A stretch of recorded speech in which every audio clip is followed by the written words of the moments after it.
8వ తరగతి పాఠం 7 ద్రవ్యం బ్యాంకింగ్. బ్యాంకింగ్ ఆధునిక బ్యాంకులు. వాణిజ్య బ్యాంకులు వాణిజ్య లావాదేవీలను నిర్వహించేది బ్యాంకింగ్. దీంట్లో ప్రజల దగ్గర నుంచి డబ్బు జమ చేసుకుంటారు. ఈ డబ్బును ఒక వ్యక్తి నుంచి మరొక వ్యక్తికి బదిలీ చేయవచ్చు.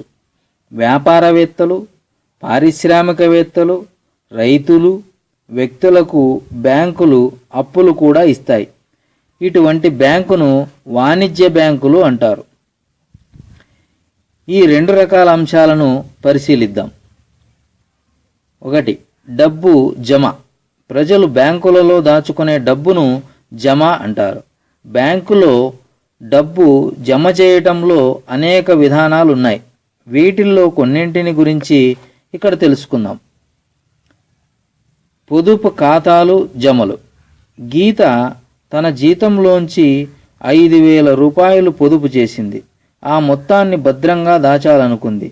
ఆమె తన ఇంటికి దగ్గరగా ఉన్న స్టేట్ బ్యాంక్ ఆఫ్ హైదరాబాద్ శాఖకు వెళ్ళి అక్కడ ఒక పొదుపు ఖాతా తెరిచింది. ఆ డబ్బుపై ఆమెకు కొంత వడ్డీ వస్తుంది. డబ్బు క్షేమంగా ఉంటుంది. అన్నిటికన్నా ముఖ్యమైనది, ఎప్పుడు కావాలంటే అప్పుడు ఆమె తన డబ్బు తీసుకోవచ్చు. అడిగినప్పుడు డబ్బు చెల్లిస్తారన్న హామీ ఇస్తుంది. Basic saving bank deposit account. బ్యాంకులో ఎటువంటి నగదు నిల్వలు అవసరం లేకుండా ఉచితంగా ఖాతా తెరవవచ్చు. ఒక నెలలో ఎన్నిసార్లైనా ఈ ఖాతాలలో డిపాజిట్లను జరపవచ్చు. అదేవిధంగా ఏటీఎంతో సహా గరిష్టంగా 4 సార్లు నగదును ఉపసంహరించుకోవచ్చు. చెక్కులు. ప్రస్తుతం డబ్బులు చెల్లించడానికి, తీసుకోవడానికి చెక్కులను విస్తృతంగా ఉపయోగిస్తున్నారు.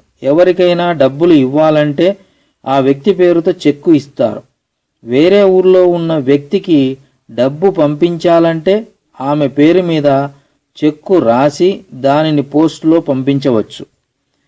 బ్యాంకు ద్వారా మరొకరి ఖాతాలో డబ్బుని బదిలీ చేయడానికి కూడా చెక్కును ఉపయోగించవచ్చు.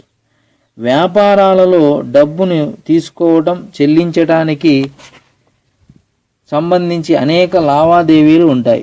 ఈ లావాదేవీలలో మాధ్యమంగా చెక్కులు ముఖ్య పాత్ర పోషిస్తాయి.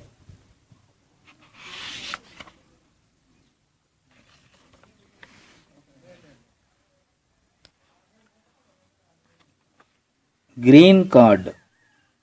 ఇప్పుడు ఒక అకౌంట్ నెంబర్ పేరు మీద గ్రీన్ కార్డును తీసుకొని ఎటువంటి ఫారాలు ఫిలప్ చేయకుండా ఆ అకౌంట్లో డబ్బును జమ చేయవచ్చు.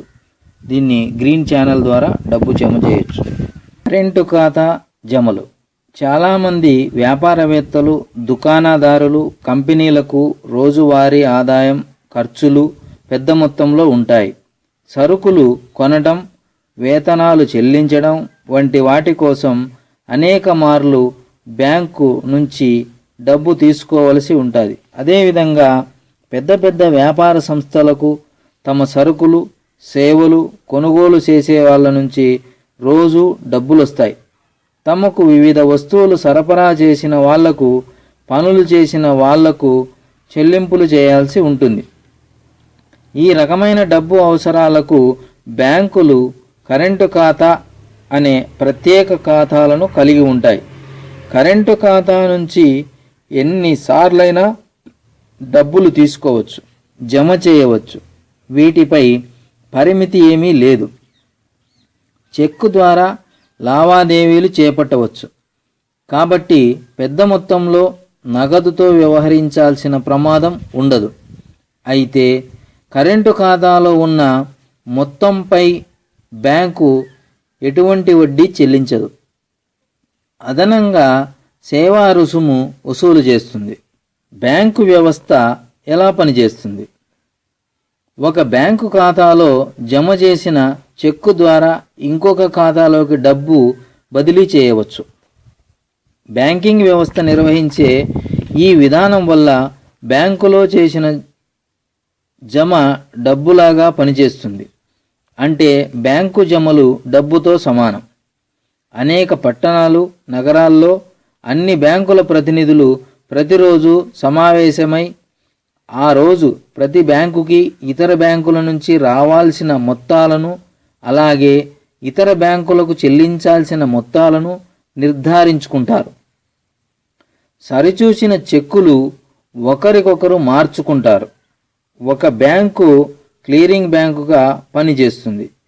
ఆ బ్యాంకులో మిగిలిన బ్యాంకులన్నింటికీ ఖాతాలు ఉంటాయి.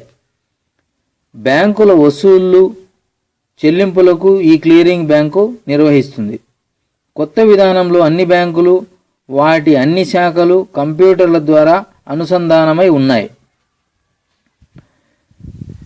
అన్ని బ్యాంకు ఖాతాలను, వారి సంతకాలను ఎక్కడ ఉన్న శాఖలోనైనా సరిచూసుకోవచ్చు. కాబట్టి బ్యాంకు ప్రతినిధులు కలవాల్సిన పని లేదు. అదేవిధంగా వేరే ఊళ్ళో ఉన్న శాఖలకు బ్యాంకులు చెక్కులు పంపించాల్సిన అవసరం లేదు.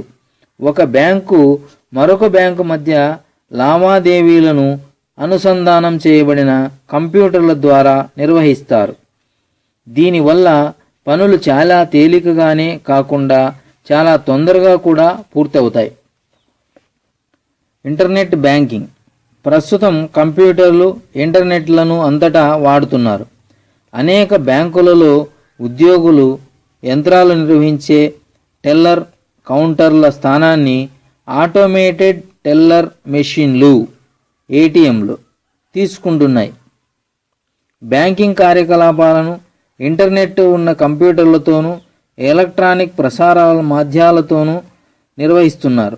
దీనిని ఎలక్ట్రానిక్ లేదా ఇంటర్నెట్ బ్యాంకింగ్ అంటున్నారు. అనేక బ్యాంకులు debit card, credit card, net banking, phone banking వంటి వాటి ద్వారా తమ ఖాతాదారులకు ఆన్లైన్ బ్యాంకింగ్ సేవలను అందిస్తున్నాయి. ఇంటర్నెట్ బ్యాంకింగ్ ద్వారా ఒక వ్యక్తి తన బ్యాంకు ఖాతా నుంచి మరొక వ్యక్తికి చెందిన మరొక బ్యాంకు ఖాతాకు డబ్బులు బదిలీ చేయవచ్చు, వస్తువులు కొనవచ్చు, అమ్మవచ్చు, పెట్టుబడులు పెట్టవచ్చు, అప్పులు తిరిగి చెల్లించవచ్చు, కరెంటు, ఫోను వంటి ఇతర బిల్లులు కూడా చెల్లించవచ్చు. ఇంటర్నెట్ బ్యాంకింగ్ వల్ల ఖాతాదారునికి తన బ్యాంకుకు వెళ్ళవలసిన పని, కాగితాలు నింపవలసిన పని వంటి ఇబ్బందులు తప్పుతాయి.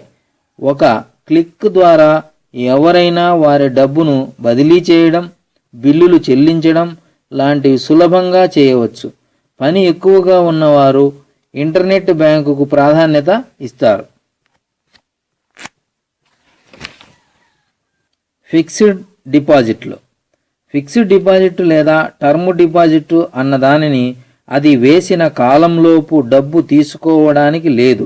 అది 1 సంవత్సరం, 2 సంవత్సరాలు, 5 లేదా 7 సంవత్సరాలు కావచ్చు. ఫిక్స్డ్ డిపాజిట్పై ఎక్కువ వడ్డీ లభిస్తుంది. అప్పులు. బ్యాంకు అనేది ఒక వాణిజ్య సంస్థ.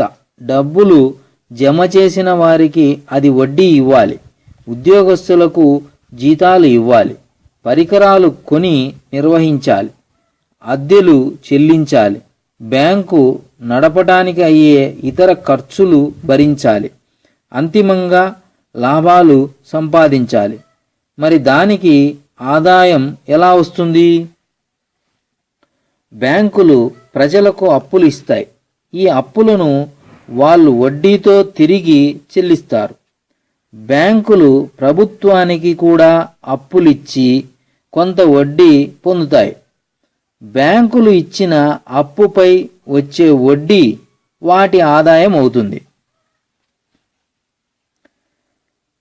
అప్పుల రకాలు. వ్యాపారస్తులు, పారిశ్రామికవేత్తలు, విద్యార్థులు, విద్యా రుణాలు, రైతులు, చేతి వృత్తిదారుల వంటి అనేక మందికి బ్యాంకులు అప్పులిస్తాయి. వ్యవసాయదారుడు పంటను హామీగా పెట్టి రుణం తీసుకోవచ్చు. ఒక వ్యక్తి ఫ్లాటును హామీగా పెట్టి గృహ రుణం పొందవచ్చు. SHG సెల్ఫ్ హెల్ప్ గ్రూప్స్ లకు ఎటువంటి హామీ లేకుండా బ్యాంకు రుణం ఇస్తుంది. రకరకాల వ్యక్తులు రకరకాల అవసరాల కోసం బ్యాంకు నియమ నిబంధనలకు లోబడి అప్పులు తీసుకోవచ్చు. వడ్డీ శాతం, హామీ ఇవ్వాల్సిన పత్రాలు, తిరిగి చెల్లించే విధానం వంటివన్నీ ఈ రుణ షరతులలో భాగంగా ఉంటాయి.